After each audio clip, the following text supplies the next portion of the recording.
Hello, and welcome to another episode of Rhodes to Equity, where there are many paths but one destination. Our conversations unapologetically elevate BIPOC and LGBTQIA plus leadership. I am your humble host, Dr. Dwight E. Rhodes, and we're pleased to bring you today's show, challenging norms to create more inclusive educational spaces. Our guest, Everton Blair Jr., is the first person of color, the youngest ever, and the first openly gay member elected to serve on Gwinnett County Board of Education in Georgia. He has served as a fellow in President Obama's White House Initiative on Educational Excellence. Currently, he is a doctoral student in educational leadership at the Harvard Graduate School of Education. But before we dive in, make sure to subscribe to Rhodes to Equity for more inspiring conversations with BIPOC and LGBTQIA plus leaders making a difference. Now, let's jump into our conversation with Everton. Let me officially welcome you to Rhodes to Equity, where there are many paths and one destination. And the whole idea is to just think about, what does equity mean in terms of our leadership as out and proud BIPOC and LGBTQ leaders. And I think a really good place to start is, who are you and what's your backstory? Let's just start there.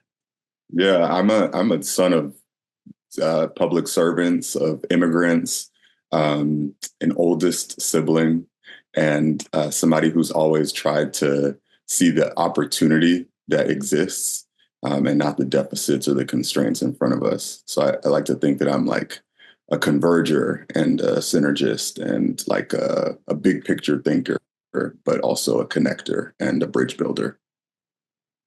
I love that, and particularly around connecting.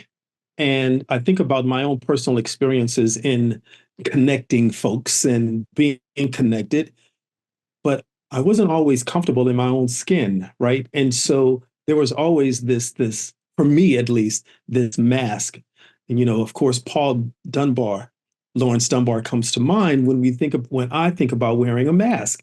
And connecting people felt inauthentic just simply because I wasn't showing up as my full self. So if you can talk a little bit more about, what did it mean to you to be a connector? Were you self-aware enough, or how are you processing your orientation as it relates to being a leader? Yeah, I've always been kind of a social butterfly. And then somewhat of a chameleon too, which I think is related to potentially growing up not feeling like you could really be out and proud, or that you had gay role models you could look up to. There was a lot of concealing and also doing what other people told you that they expected you to be or do. But I think on the plus side of that, like school especially creates an ecosystem where you might be able to find a little bit of an escape from that. And for me, it was in being the social extrovert, the person that could fit into a lot of different groups and, hang out with the jocks, but also hang out with the nerds and hang out with the football players, but then also like be in the mathlete club. And so I found a lot of like social versatility in that space. Mm-hmm. But and then I think that also allowed me to connect across lines of difference, across socioeconomic status, across race, across like achievement status in school as an early high achiever. But I think most importantly, it took me a long time to get comfortable leading and being myself, in part because I had this internalized view based on the church about whether or not I would be accepted as a gay person. And if I could be my whole self and still have a relationship with God. And some of that was like just kind of self-imposed. I don't know that anybody in my family explicitly told me that I couldn't, but you got subtle messages growing up as a Jamaican American immigrant and in the Pentecostal church, that there was something wrong with you. And so that it took me some time to kind of reconcile from all that hiding and just finally like not care anymore. Well, that's an interesting place, because like, what was that pivotal point of not caring anymore, or at least getting to the point where you are going to walk in your truth and not shield who you really are, or at least a part of who you are to the public? What was there a particular point, or it was a gradual process? What did that look like Yeah, for you? very gradual. Hmm. Um, I do notice though that like there was a part of me that was checking off all the boxes and um, fulfilling all of the traditional markers of success, and like Hmm. still feeling like I wasn't satisfied with the way that that felt afterward. Hmm. And so at some point, it's probably after college or throughout college, I started to realize like, the validation of others is not really serving me. And if I'm living a life that other people want me to live, then at some point I'm just not really ever going to be as happy as I think I could be. And so over time, I just kind of like started to do the soul searching, explore, and get more comfortable with like what I wanted to be, who I wanted to be. It did take a lot of movement, and fortunately, I was able to be pretty exposed because I went to an international university, so I had friends that were everywhere in the country and around the world after college. So I got a lot of exposure to just how limited my worldview was growing up in the suburbs of Atlanta, and how many other people in other cities and other ways of being that there were, from just like conferences and then traveling to visit friends and seeing different cities, from a really young age. And it exposed me enough then for me to realize like, oh, I'm kind of doing this independent living on my own anyway. So I don't need to be living for anybody else. And after a while, I just got really comfortable in who I was and started living life for me. Well, I love that. And I'm sure people who are listening to this will appreciate you getting to the point where you're not going to walk or make meaning of this thing we call life from someone else's point of view. You're going to walk in your truth. And I want to go a little bit further back into this issue of religion. Pentecostal, an immigrant, living in the suburbs of what we used to call Hotlanta. That's way back in the day, Atlanta, Georgia. Um, that is a difficult place for many. Now, I claim the South as my home because my people are from Northeast Louisiana area, right? But my siblings and I were born and reared in Southern California. Mm. And, the South was a place that we came to visit during the summer and hang out and then go back to, I don't want to say the real world, but a different world, right? Yeah. But religion was always a part of that. And I heard you say that it wasn't explicit. It wasn't explicit, but there were messages or messaging around a particular orientation. Now, I'm not going to say lifestyle because this is not a lifestyle choice. This is who we are, right? Mhm.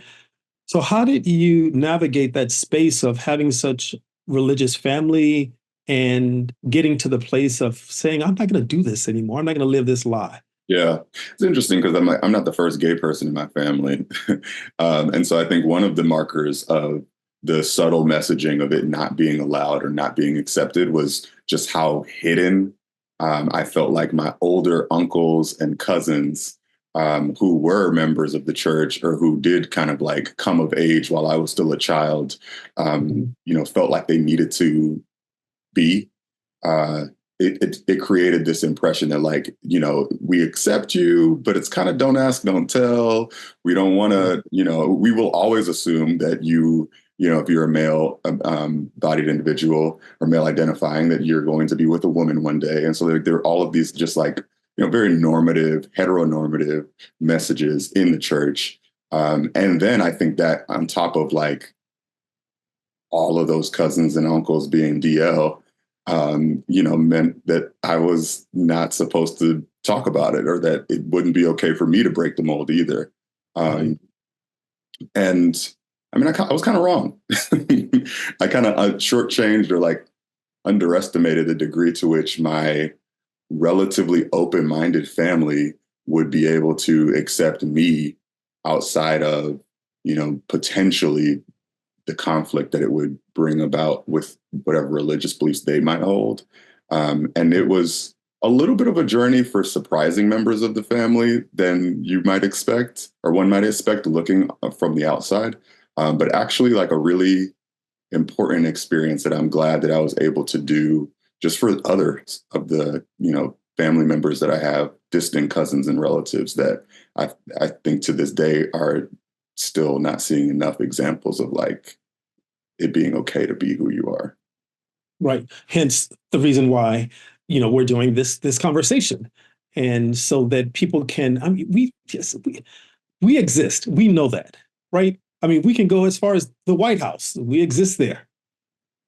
But yet there are still people who are feeling either uncomfortable enough in their own skin, or they're being sent very subtle messages about, hey, well, that's not the ideal lifestyle that Yeah. I want for my child or my relative. So I'm really curious about, you mentioned your DL uncles, Hmm. right?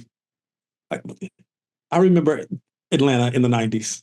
And it's just like, I don't there were plenty of people who looked like us Hmm. who were DL. I was one of them. Like, I was not out and proud by any stretch of the imagination, although I was out at the club. So that's a whole nother conversation. We'll have that conversation later.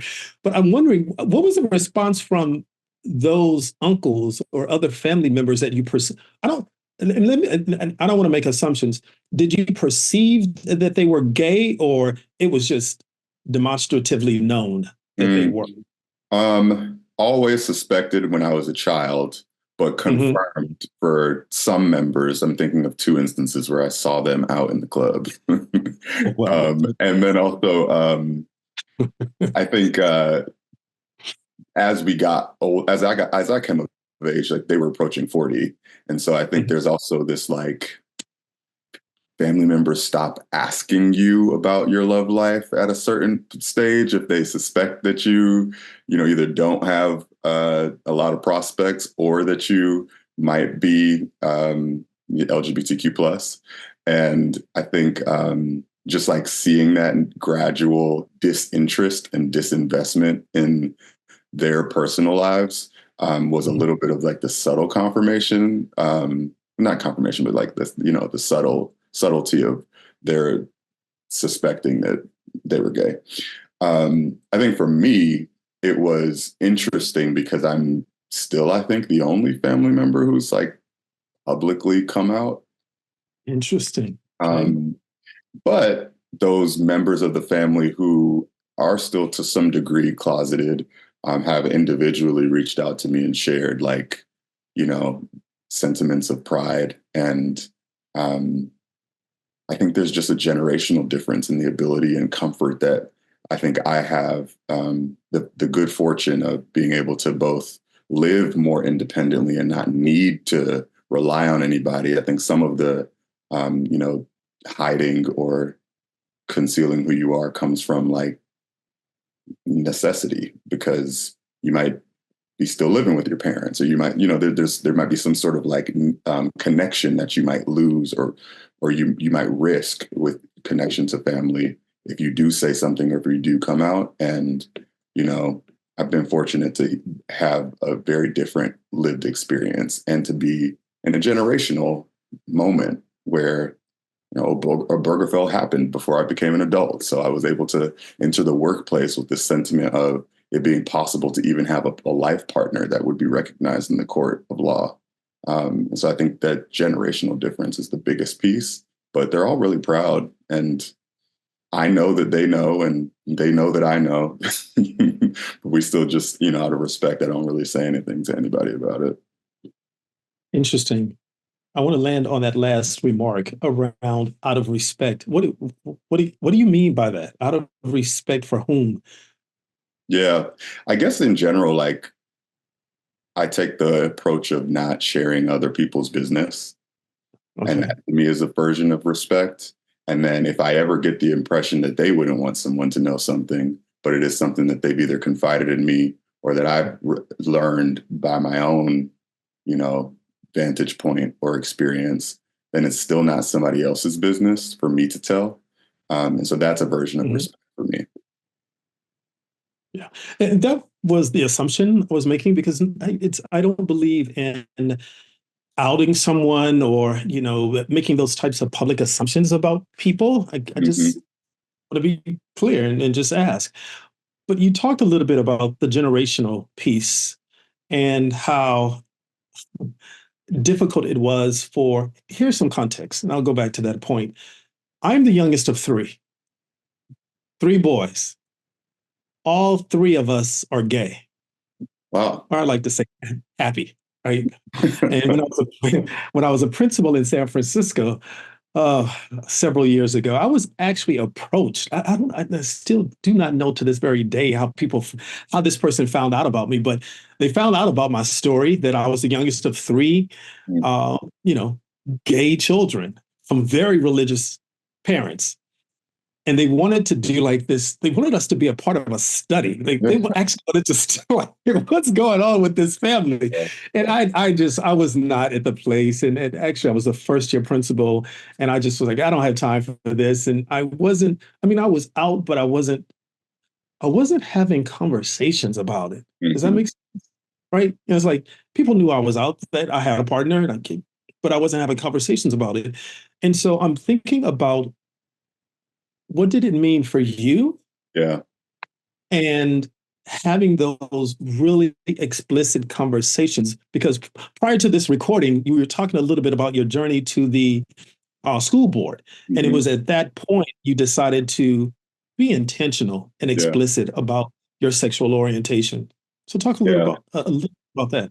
Generally, I'm a private person. And so I Hmm. think like just, and also I think for in my perception of others, like I don't ask other people these questions about who they love or what they're doing in their personal lives, unless we are like really close, and that's the camaraderie that we have.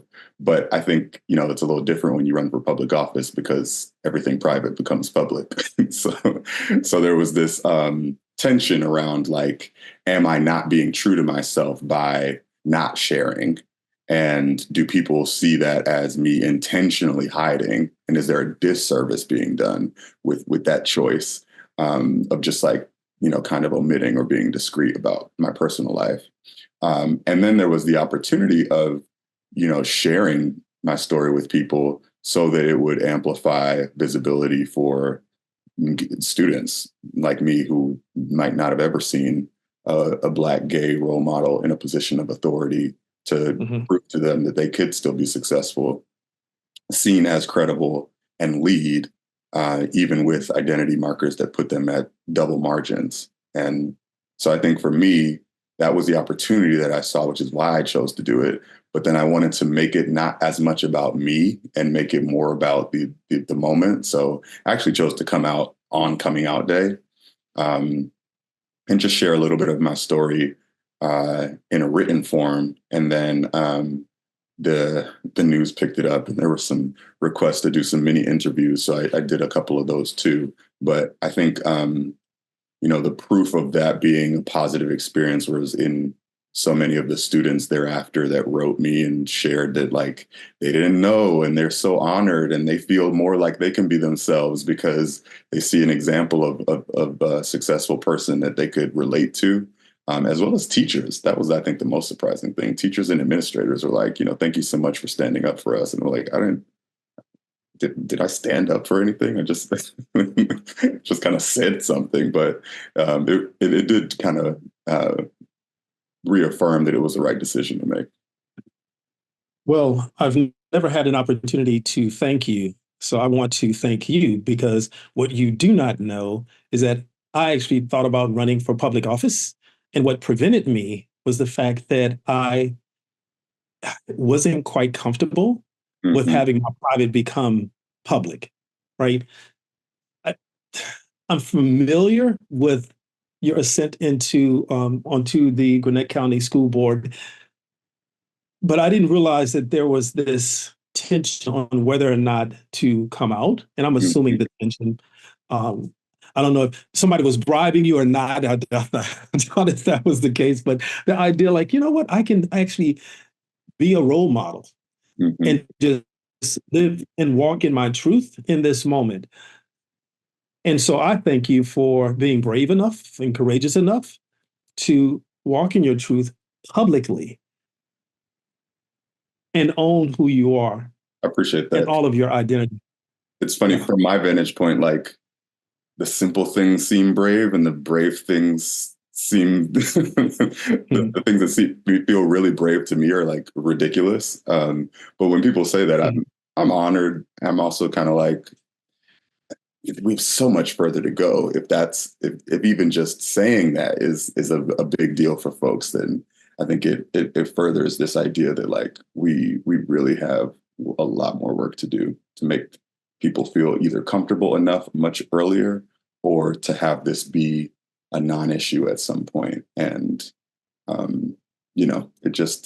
it's it's refreshing, but it's also frustrating and recharging in a sense too. Yeah, I totally get that. And once again, um, one of the reasons why I really wanted to have conversations with BIPOC and LGBTQ plus leaders, just so that as a reminder that we not only exist, but we are going to continue to fight to be seen, heard, and valued for all of our identity markers. And once again, we haven't had many actually we haven't had any conversations in real time.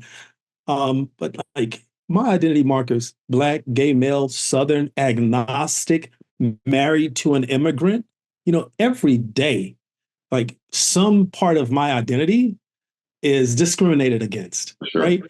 And you mentioned earlier this generational divide. Well, one of our guests on this podcast, trust me, a lot younger than both of us, and they identify their pronouns are they them, and they are transitioning from male to gender, Mhm.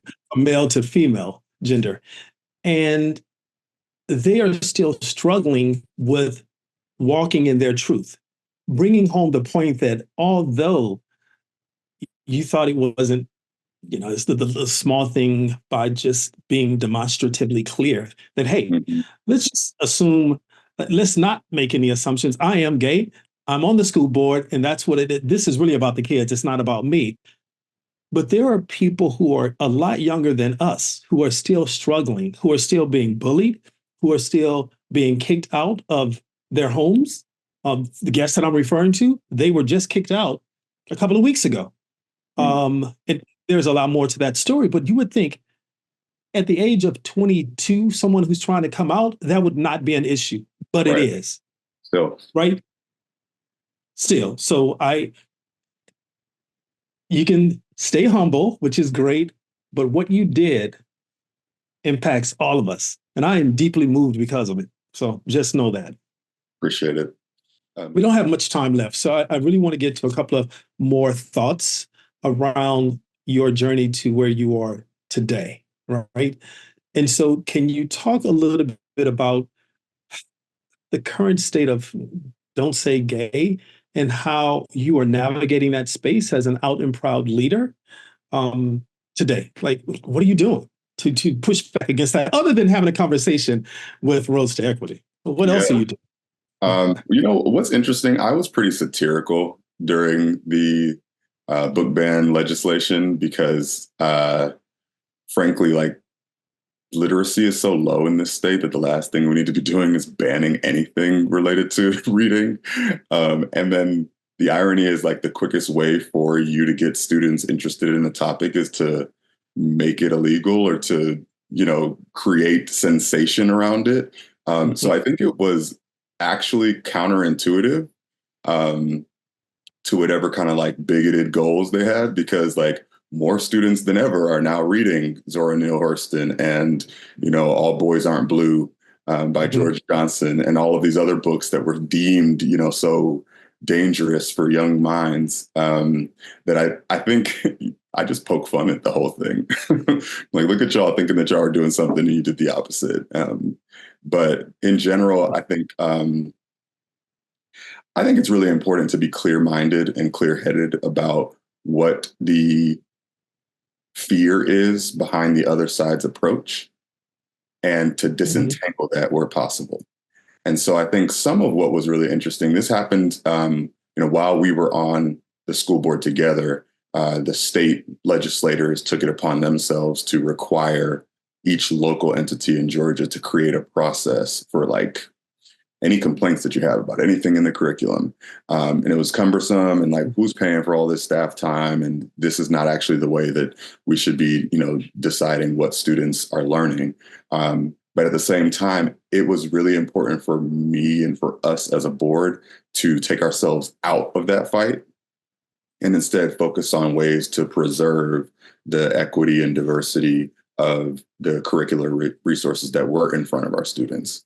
And so I just shifted the questions instead of even like waging into the debate, which I know was kind of in bad faith to begin with, and was more like dog whistle politics that the conservatives were trying to do to distract us. We just shifted to, okay, how can we guarantee that students see themselves in their literature, that we have diverse authors, that there is, a wide variety of materials that staff are exposed to. So it forced us to have the conversation that we actually should be having. And then we just completely ignored the legislation that, frankly, we didn't have much power over, but we could also take the teeth out of it by doing the right thing instead of like focusing on what was really more symbolic than anything else.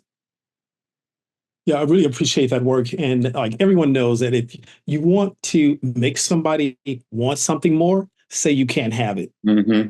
That's basic. Actually, that's not even basic psychology. That's like remedial psychology, Yeah. right? Yeah. So I love that idea. And that's more germane to sort of the book ban, if you will.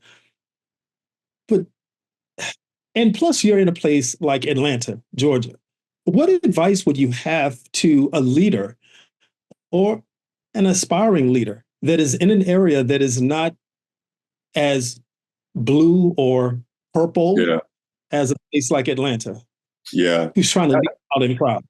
Yeah. It's funny. That's funny that you mentioned that too, because the other irony is like there's no greater population of Black gay educators probably than in Atlanta, Georgia. And yet, even here, even here, you find that people are a little fearful just about like, saying the right thing, doing the right. It's just like there's always this like tight-lipped, walking on landmines approach to school and to leadership and in any of these school districts. But I think overall, the advice that I would give is to kind of find your community, find your safe spaces, and create them to the extent that you have that leadership capability if they don't already exist. Because I've, found in red states and even red cities, we're there.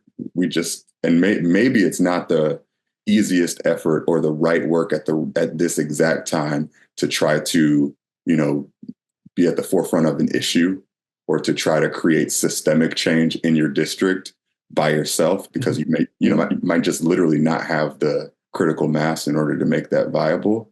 But at best, you can find the like self-preservation and community preservation moments and communities that kind of give you fuel to keep going. And that's what I felt initially as a teacher in Atlanta, and then coming full circle to be in a position where I could lead and create more of it was like, I think it was just a really powerful journey as a board, from student to teacher to board member, to be able to come back to the same space, the same community, and see the change over that arc gave me the realization that like, it might be slow.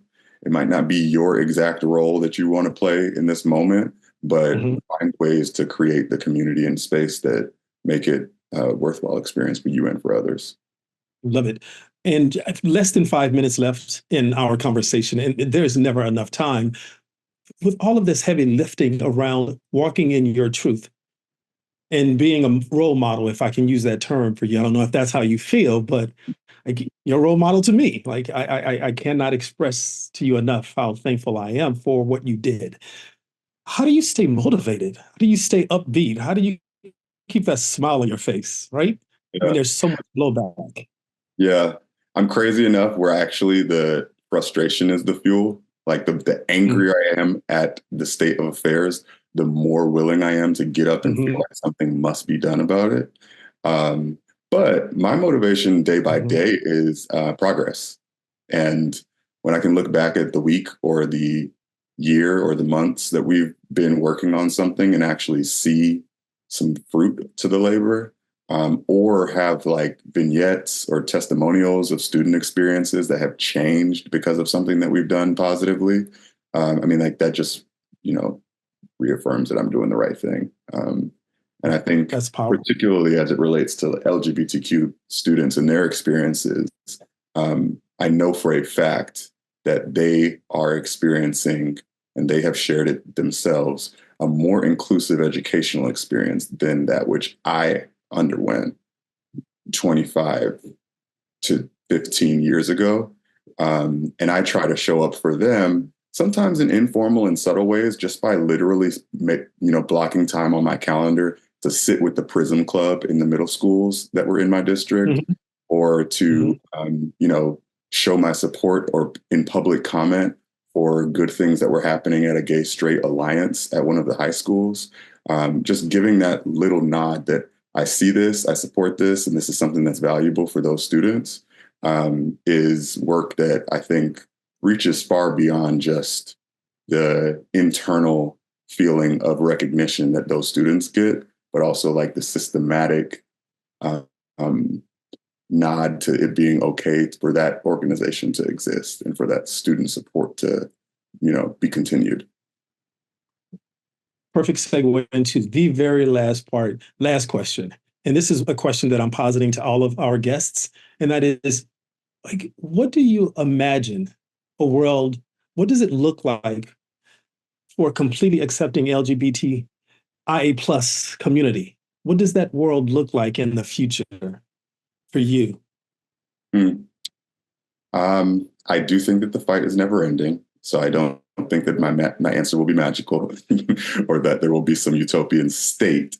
But I think it looks like people recognizing the opportunities to resist efforts to regress, and then Mm. also find pockets of allegiance and allyship and success where we continue to have opportunity, and to, I think, reduce a lot of the stigmas that our community faces by exposing people to the humanity that each of us has in the community. And I think that's why it's important for us to, broadcast, for us to be sharing the, statistics, but also the stories of Black LGBTQ folks, especially Black trans folks, and just making sure that that's not a surprise to folks and that they're as made aware as possible. And I think it's just always going to be ever present work that we all have to figure out how we can do and learn and lead.